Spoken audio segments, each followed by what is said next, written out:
Hi friends, അപ്പോൾ എല്ലാവർക്കും learn with me എന്ന ചാനലിലേക്ക് സ്വാഗതം.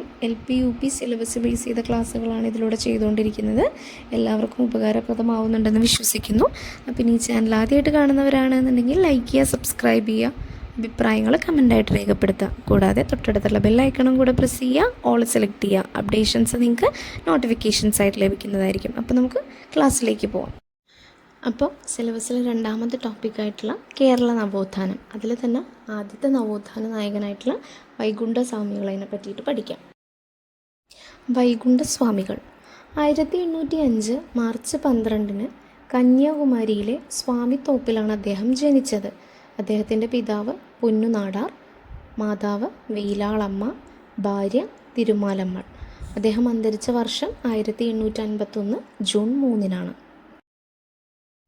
കേരളത്തിലെ സാമൂഹിക പരിഷ്കർത്താക്കളിൽ ആദ്യത്തെ ആളാണ് വൈകുണ്ഠസ്വാമികൾ. അദ്ദേഹം കുട്ടിക്കാലത്ത് അറിയപ്പെട്ടിരുന്ന പേര് മുടിചൂടും പെരുമാൾ എന്നാണ്. പിന്നീട് മേൽജാതിക്കാരുടെ എതിർപ്പിനെ തുടർന്ന് അദ്ദേഹം മുത്തുക്കുട്ടി എന്ന പേര് സ്വീകരിക്കുകയായിരുന്നു. അതിനുശേഷം ആണ് പിന്നീട് വൈകുണ്ഠസ്വാമികൾ എന്ന് പേര് മാറ്റിയത്. കുട്ടിക്കാലത്ത് സ്വാമികളെ സ്വാധീനിച്ച ഗ്രന്ഥം എന്ന് പറയുന്നത് തിരുക്കുറലാണ്, തിരുവള്ളുവർ രചിച്ചത്. അതുപോലെ അദ്ദേഹം ധ്യാനത്തിനായി തിരഞ്ഞെടുത്ത സ്ഥലം സ്വാമിത്തോപ്പ് തന്നെയാണ്. അവിടെ തന്നെയാണ് അദ്ദേഹം ജനിച്ചതെന്ന് നമ്മൾ.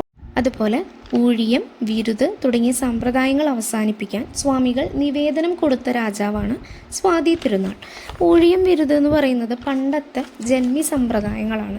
അതിൽ ഊഴിയം എന്ന് പറഞ്ഞു കഴിഞ്ഞിട്ടുണ്ടെങ്കിൽ അടിച്ചമർത്തപ്പെട്ട, അതായത് താഴ്ന്ന ജാതിക്കാർ നിർബന്ധമായിട്ടും ചെയ്യേണ്ട ജോലി, അതിനവർക്ക് വേതനം കൊടുക്കില്ല, അല്ലെങ്കിൽ അതിനവർക്ക് കൂലി കൊടുക്കില്ല. ഈ ജോലി അവരെന്ത് ചെയ്തേ പറ്റൂ, പക്ഷെ അതിന് കൂലി അവർക്ക് കിട്ടില്ല. എക്സാമ്പിളായിട്ട് അവർ പറയുന്നത് കാർഷിക ജോലി, അതുപോലെ മറ്റു നിർമ്മാണ പ്രവർത്തനങ്ങൾ, ക്ഷേത്ര ഗോപുരങ്ങളുടെയൊക്കെ കാവലിൽ നിൽക്കുക, അങ്ങനെയുള്ള കുറേ ജോലികളാണ്. അപ്പോൾ അത് അവർക്ക് ഇഷ്ടമല്ലെങ്കിലും അവരത് ചെയ്തേ പറ്റൂ. പക്ഷെ അവർക്ക് അതിനൊരു കൂലിയോ അല്ലെങ്കിൽ ഒരു വേതനോ ഒരു തരത്തിലുള്ള പ്രതിഫലവും അവർക്ക് നൽകില്ല. അതാണ് ഊഴിയം എന്ന് പറയുന്ന സമ്പ്രദായം. പിന്നെ വിരുത് എന്ന് പറയുന്നത് ജന്മിമാരുടെ ഭൂമി നമ്മൾ എന്ത് ചെയ്യുക, കൃഷിക്കായിട്ട് കുടിയാന്മാർക്ക് നൽകുക, അതിൽ നിന്നൊരു പങ്ക്, അതിൽ നിന്നൊരു വിഹിതം നമ്മൾ ജന്മിമാർക്ക് നിർബന്ധമായും കൊടുത്തിരിക്കണം. അത് കിട്ടിയാലും ഇല്ലെങ്കിലും എന്നാണ് പറയുന്നത്. അപ്പോൾ ഈ രണ്ട് സമ്പ്രദായങ്ങൾ അവസാനിപ്പിക്കണം എന്ന് പറഞ്ഞിട്ട് വൈകുണ്ഠസ്വാമികൾ അന്നത്തെ തിരുവിതാംകൂർ രാജാവായിരുന്ന സ്വാതി തിരുനാളിന് നിവേദനം കൊടുത്തിരുന്നു. പിന്നെ അതുപോലെ തന്നെ അദ്ദേഹം രാജാധികാരത്തെ എതിർത്ത ആദ്യത്തെ സാമൂഹിക പരിഷ്കർത്താവാണ്. രാജാധികാരം വേണ്ട, അതുകൊണ്ട് അദ്ദേഹം അതിനെ എതിർത്തു. അതുപോലെ വേല ചെയ്താൽ കൂലി കിട്ടണം, നമ്മൾ എന്ത് ചെറിയ ജോലിയാണെങ്കിലും ആ ജോലി ചെയ്താൽ കൂലി കിട്ടണം എന്ന മുദ്രാവാക്യം ഉയർത്തിയ സാമൂഹിക പരിഷ്കർത്താവാണ് വൈകുണ്ഠസ്വാമികൾ. അതുപോലെ അദ്ദേഹം അപ്പം ഇങ്ങനെ എന്ത് ചെയ്യുകയാണ്, താഴ്ന്ന ജാതിക്കാർക്ക് അല്ലെങ്കിൽ അടിച്ചമർത്തപ്പെട്ട ഒരു വിഭാഗത്തിന് വേണ്ടിയിട്ട് ഇദ്ദേഹം ഇങ്ങനെ പോരാടിക്കൊണ്ടിരിക്കുകയാണ്. അപ്പോൾ അന്നത്തെ തിരുവിതാംകൂർ രാജാവായിരുന്ന സ്വാതി തിരുനാൾ അദ്ദേഹത്തിന് വൈകുണ്ഠസ്വാമികളെ 110 ദിവസം ജയിലിൽ അടച്ചു. 1838 നവംബർ മാസത്തിലാണ് അദ്ദേഹത്തിനെ അറസ്റ്റ് ചെയ്ത് ജയിലിൽ അടച്ചത്. ഇനി നമുക്ക് അദ്ദേഹത്തിനെ അറസ്റ്റ് ചെയ്യാനുണ്ടായ കാരണങ്ങൾ എന്തൊക്കെയാണെന്ന് നോക്കാം.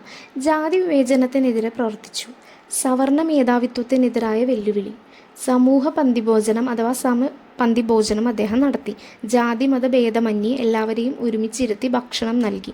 പിന്നെ അന്നത്തെ ഭരണകൂടത്തോടുള്ള എതിർപ്പ്, സമത്വ സമാജ രൂപീകരണം, അതായത് 1836 കേരളത്തിലെ സാമൂഹിക പരിഷ്കാരങ്ങൾക്ക് തുടക്കം കുറിച്ച ആദ്യത്തെ നവോത്ഥാന പ്രസ്ഥാനമായിരുന്നു സമത്വ സമാജം.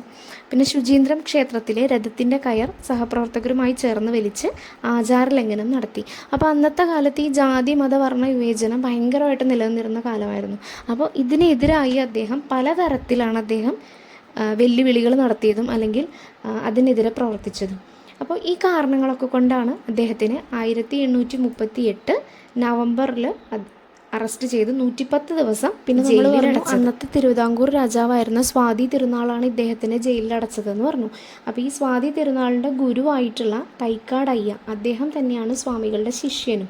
അപ്പോൾ ഈ തൈക്കാട് അയ്യയുടെ നിർദ്ദേശപ്രകാരം സ്വാതി തിരുനാൾ 1839 മാർച്ച് 26 വൈകുണ്ഠസ്വാമികളെ ജയിൽ മോചിതനാക്കി. ആ ഒരു പോയിന്റ് ഞാനിതിൽ ടൈപ്പ് ചെയ്യാൻ വിട്ടുപോയി.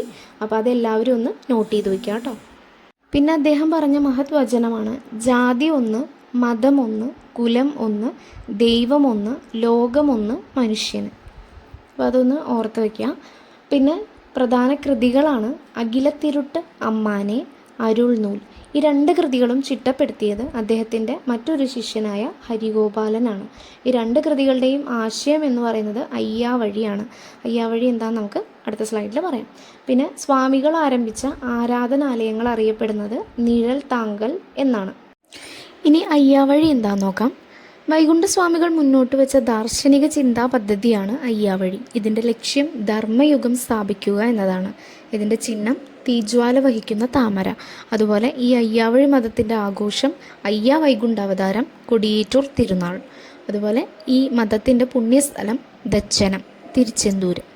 ഇനി അയ്യാവഴിയുടെ ക്ഷേത്രങ്ങൾ അറിയപ്പെടുന്നത് പതികൾ എന്നുള്ള പേരിലാണ്. അങ്ങനെ 5 പതികളാണുള്ളത്. സ്വാമിത്തോപ്പ്, അതാണ് ആദ്യം സ്ഥാപിച്ച പതി. സ്വാമിത്തോപ്പ് പതി, മുട്ടപ്പതി, അമ്പലപ്പതി, പൂപ്പതി, താമരക്കുളം പതി.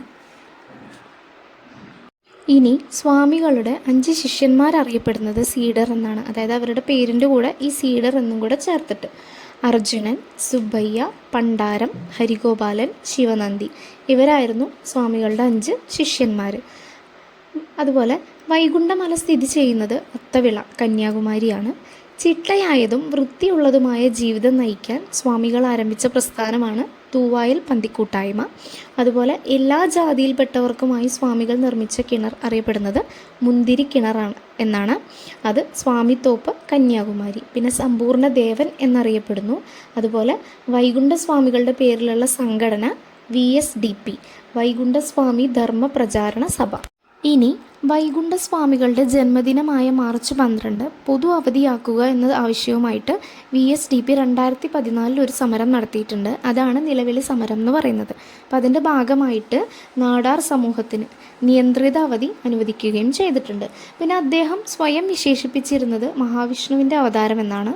അതുപോലെ ബ്രിട്ടീഷ് ഭരണത്തെ അദ്ദേഹം വിശേഷിപ്പിച്ചിരുന്നത് വെണ്ണീജൻ്റെ ഭരണമെന്നും തിരുവിതാംകൂർ ഭരണത്തെ വിശേഷിപ്പിച്ചിരുന്നത് കരിനീജ ഭരണം.